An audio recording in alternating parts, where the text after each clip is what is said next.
کارگل جنگ کے شہید کیپٹن کرنل شیر خان نشان حیدر کی قبر پر پھول چڑھائے گئے ہیں اور شہید کو پاک فوج کے دستے نے سلامی بھی پیش کی ہے۔ ہارون خان وقت نیوز کے نمائندہ ہمارے ساتھ ہیں۔ ہارون، ملک بھر میں تقریبات جاری ہے اور شہداء کی قبروں پر جا کر پھولوں کی چادر بھی چڑھائی جا رہی ہے، سلامی پیش کی جا رہی ہے۔ کارگل جنگ کے شہید کیپٹن کرنل شیر خان کی قبر پر بھی پھول چڑھائے گئے ہیں، تفصیلات دیجیے۔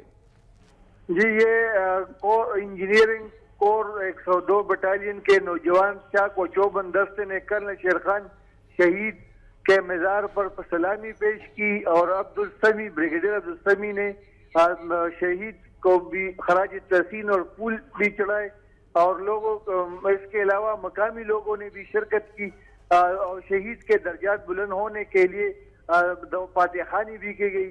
لوگوں میں کافی جوش و خروش تھا اور کرنل شیر خان کے اہل خانہ کو اس پہ بہت فخر تھا کہ ہمارے ضلع ثوابی میں یہ واحد نشان حیدر ہے جو ثوابی کو دی گئی ہے، جس میں کافی جوش و خروش تھا۔ جی، کرنل شیر خان شہید کی قبر پر بھی فاتح خوانی کی گئی ہے، سلامی پیش کی گئی ہے اور پھولوں کی چادر چڑھائی گئی ہے۔